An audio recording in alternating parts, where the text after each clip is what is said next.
50%. Oh ya, boleh. Atau teman-teman yang berulang tahun hari ini dapatkan gratis apa? Contohnya seperti itu. Nah, ini cara-cara seperti ini menarik banget bagi para pelanggan, dan apalagi pelanggan itu raja ya, raja ingin dilayani. Dan sebenarnya pemilik bisnis adalah melayani, memberikan manfaat bagi para calon pelanggan atau pelanggannya. Baik, kita lihat selanjutnya. Ini yang paling penting. Kalau teman-teman pernah dengar ini, ya, pernah melihat ini teman-teman sebelumnya? Pernah ya? Atau baru ini? Ya, nggak apa-apa, karena ini memang menjadi pondasi dasar ya sebelum nanti masuk ke sesi kedua, yaitu minggu depan. Teman-teman harus mengetahui dari SWOT-nya bisnisnya teman-teman. Kekuatannya apa, ya, kelemahannya bagaimana. Kelemahan bisa ditutup dengan kekuatannya teman-teman. Kemudian peluangnya apa, ya. Kemudian ancamannya seperti apa. Kalau saya share hal ini, biasanya itu ditanya, SWOT-nya untuk produknya atau untuk diri sendiri? Untuk keduanya. Ya. Jadi kalau teman-teman nggak tahu kepribadiannya teman-teman sendiri seperti apa, bagaimana teman-teman bisa membawa bisnisnya teman-teman di kancah minimal ya, di kancah sekitarnya teman-teman, lingkungannya teman-teman. Ya, bagaimana siap menghadapi pesaing jika teman-teman tidak ngerti kelemahannya dan kekuatannya teman-teman. Nah, contohnya gini teman-teman, ya, pribadi saya adalah suka berjejaring. Nah, itu kekuatannya nih contohnya ya, kekuatannya suka berjejaring.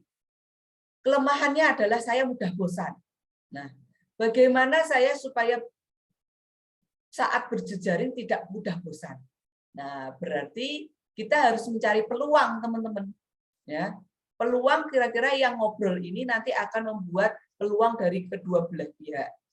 Ya, jadi di sini teman-teman bisa melihat sendiri, bisa ya SWOT ini untuk diri pribadi dan bisa SWOT ini untuk bisnisnya teman-teman. Contohnya, produk saya ini kekuatannya adalah packaging-nya kuat. Jadi tidak mudah pecah barang yang dibawa. Atau kekuatan dari bisnis saya ini adalah mudah didapatkan di mana-mana. Oh, ya, seperti itu. Nah, saya nggak bahas kelemahan ya, karena kelemahan ini kadang tidak kita sadari gitu ya, karena kita fokus di salah satu. Kalau kita sudah fokus di kekuatan, ya itu yang akan kita booster teman-teman. Ya, itu yang akan kita munculkan. Oke, kemudian peluang. Contohnya, teman-teman sini mungkin ada yang suka membuat handmade, ya, atau membuat makanan dan minuman, gitu ya. Nah, kira-kira kalau makanan minumannya teman-teman bisa bertahan dalam 1 tahun, expired date-nya itu ya maksudnya ya. Expired date-nya bertahan dalam 1 tahun, ini bisa menjadi peluang untuk dikirimkan ke luar negeri, ya, atau internasional. Ya, karena kan persyaratannya harus lolos ini, gitu ya. Kemudian baru dikirim ke mancanegara. Nah, ini menjadi peluang bagi bisnisnya teman-teman. Nah, tapi jangan lupa ketika kita juga sama-sama berbisnis di food and beverage, itu banyak sekali pesaingnya. Nah, tinggal teman-teman ini yang memiliki kekuatan tadi, bisa nggak sih membuat sesuatu yang unik dan berbeda dari pesaing? Ya, seperti itu. Jadi kalau saya bilang di Semarang itu banyak banget yang jual sambal, banyak banget yang jual jahe instan, tapi mereka memiliki keunikan masing-masing. Ya, sama halnya mungkin di posisinya teman-teman saat ini seperti itu. Ya, banyak sekali UMKM yang sama dan mereka masih bisa bertahan loh, gitu ya, dengan keunikan masing-masing. Oke. Nah, kalau teman-teman ingin mencoba, ya, cobalah salah satu UMKM atau beberapa UMKM untuk teman-teman jabarkan SWOT-nya.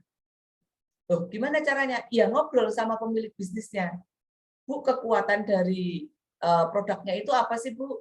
Kekuatannya, kelemahannya apa? Kelemahannya saya tidak bisa memasarkan digital, Mas. Nah, dari sini teman-teman bisa membantu memasarkan secara digital. Itu, ya. Oke. Nah, kita lihat lagi berikutnya setelah kita mencari segmentasi kompetitor tadi, ya, kemudian kita bisa melihat yaitu mencari ide bisnis dengan media yang tepat. Kalau kita bilang sejak tahun 2020 saat pandemi ada ya masuk ke dalam Indonesia, itu kita dipaksa teman-teman, dipaksa untuk di rumah saja, kuliah di rumah, bekerja di rumah, sekolah di rumah, order dari rumah, gitu ya, belanja dari rumah, gitu ya. Nah, ini yang mendorong sekitar kita yang berhubungan dengan bisnis adalah mereka harus go digital, harus online.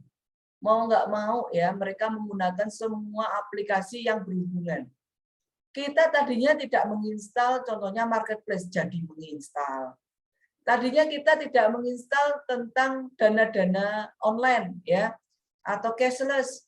Itu jadi sekarang harus menginstal, ya, karena apa-apa sekarang cuma scan QR code, ya, pakai ini scan, pakai ini scan. Nah itu mau nggak mau, ya.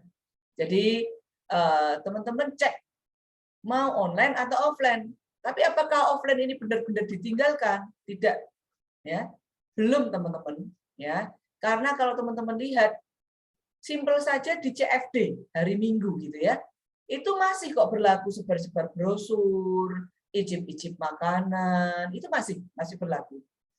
Kemudian yang teman-teman lihat di jalan ada baliho, ada poster, ada umbul-umbul, ya, itu masih berlaku teman-teman, ya. Jadi pilih media yang tepat untuk nanti menjadi support sistemnya, channel bisnisnya teman-teman. Nah, kita bandingin ini biru dan oranye. Kalau secara biaya, ya, offline ini cenderung lebih banyak biayanya. Salah satu contoh adalah teman-teman membuat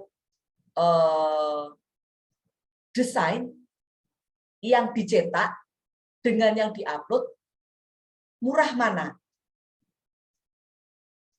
Ya. Desain yang dicetak, teman-teman perlu bensin ke sana, atau mungkin buka aplikasi untuk cetak online. Kemudian teman-teman ngambil, butuh dana ke sana, kemudian butuh dana untuk cetak. Nah, untuk yang sosial media, cukup diupload di sosial media yang gratis. Kasih caption, kasih hashtag, murah, bahkan gratis. Ya. Nah, jadi di sini sudah kelihatan biaya yang digunakan cenderung lebih murah, bahkan gratis ketika kita menggunakan media online. Nah, ini perbandingannya saja kanan dan kiri. Jadi teman-teman bisa melihat, oke deh, nanti saya menggunakan channel bisnis digital, gitu ya. Atau mungkin 90% digital, 10%-nya offline, itu tidak masalah. Jadi teman-teman silahkan nanti dicoba dirangkai sendiri seperti apa ide bisnisnya, sampai kanal pemasaran digitalnya seperti apa. Ya. Oke. Nah, kita bisa lihat lagi, jika teman-teman fokus di online marketing, ini ada beberapa yang harus teman-teman pelajari. Kalau mungkin teman-teman saat ini skill-nya belum masuk ke situ, boleh kok pelan-pelan. Atau teman-teman bisa berkolaborasi atau mencari mitra partner untuk bisa fokus di pemasaran online-nya teman-teman. Ya, jadi ada SEO, ada website, ada ads, ada email, ya, kemudian ada sosial media, ada affiliate, ya, kemudian ada mobil aplikasi, ya. Kalau mobil aplikasi saya bilang masih sangat lumayan merogoh kocek, ya, dibanding teman-teman memiliki blog atau website, ya. Paling gratisan memang marketplace dan sosial media. Tapi sekali lagi kalau teman-teman terjun di marketplace, teman-teman harus siap-siap bersaing dengan harga lah kualitas lah, packaging dan lain sebagainya. Apalagi bersaing review dan rating. Nah, itu ya, itu yang berat itu review dan ratingnya. Biasanya pesaing ini juga pesaing yang kurang sehat, jadi meninggalkan review yang kurang baik di postingan kita. Itu bisa jadi loh teman-teman. Semua kendala bisa ada di situ. Jadi teman-teman juga harus siap-siap untuk pemasaran online atau online marketing ini. Ya. Oke, mungkin ini videonya nggak saya coba. Untuk videonya nanti akan saya kasih linknya saja. Mungkin teman-teman bisa melihat di situ, atau kalau nanti masih ada waktu bisa di play, atau nanti bisa melihat diri sendiri di link yang ada ya. Nanti saya share link. Oh ya, tadi untuk join kelas di Classroom, saya akan sharing link ini juga, atau nanti bisa di WA Group, atau mungkin di chat ini akan saya sharing linknya. Jadi teman-teman bisa lihat di gadgetnya masing-masing. Kemudian kita next dulu untuk bagian yang fokusnya offline marketing. Nah, untuk offline marketing, ya tadi saya bilang harus siap tentang flyer, ya, kemudian desainnya, brandingnya, sign-nya, balihonya, mungkin toko online, toko offline-nya. Teman-teman bisa bayangkan nggak harga ruko sekarang berapa per petaknya? Setahun berapa puluh juta teman-teman, kalau dibanding teman-teman cuma beli website, ya akan sangat timpang sekali ketika teman-teman itu punya website toko online dan punya ruko toko offline. Itu harganya akan signifikan sekali ya untuk modal awalnya teman-teman. Jadi di sini teman-teman bisa melihat dari offline marketing dan online marketing seperti apa yang dibutuhkan untuk bisnisnya teman-teman. Oke, mungkin teman-teman bisa melihat lain lagi, contohnya kalau offline marketing, teman-teman bisa mendaftar di UMKM Center di Surabaya mungkin ya, atau di Disperindaknya Surabaya untuk mendaftar ikut pameran di mall-mall. Nah, itu bisa. Atau mendaftar ke IO-IO terdekat ketika mereka mengadakan event. Ya, jadi teman-teman bisa mengikuti itu, berarti itu teman-teman menggunakan pemasaran offline untuk bisnisnya teman-teman. Nah, bagaimana kalau kita kolaborasikan, saya bilang tadi. Ya. Jadi kegiatan promosi mix antara online dan offline, dan skillnya teman-teman lebih fokus kemana. Jadi kalau kita bilang ada 7B marketing mix. Apa sih yang di mix ya, dari harga produk? Produk, harga, tempat, orang, promonya, ads-nya atau iklannya ya. Kemudian prosesnya seperti apa, ya, kemudian bahan-bahannya seperti apa. Jadi dari sini teman-teman bisa melihat untuk yang offline marketing bahwa acara dan pengalaman, ya, humas, publikasi, ya. Kemudian kalau yang online marketing, pemasaran interaktif, interaktif itu maksudnya seperti sosial media, website dan sebagainya, ya. Kemudian untuk periklanan atau kita menggunakan yang ads. Jadi kalau tidak menggunakan ads, namanya apa teman-teman? Organik ya. Jadi pemasaran organik dan pemasaran ads. Seperti itu. Nah, kemudian teman-teman juga bisa melihat di sini ya, bahwa untuk marketing mix ini harus ada A/B testingnya. A/B testing apa lagi itu ya? A/B testing ini adalah percobaan. Jadi lebih berjalan atau lebih menguntungkan yang mana, teman-teman?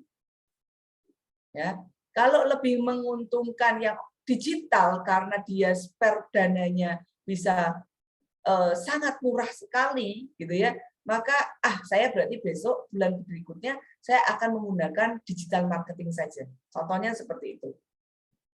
Tapi kalau sekiranya di offline lebih booming, ya berarti teman-teman sudah tahu harus melakukan pemilihan yang mana untuk di bulan-bulan berikutnya.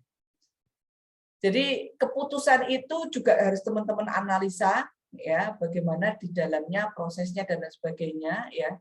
Memang bisnis ini membutuhkan effort, tapi jangan dipikir susah dulu di depan, jangan. Karena alam semesta itu mengiyakan mindsetnya kita. Kalau mindset kita mudah, ya mudah insya Allah. Ya. Tapi kalau kita sudah bangun tidur, sudah bad mood gitu ya, wah ini seharian bisa bad mood terus.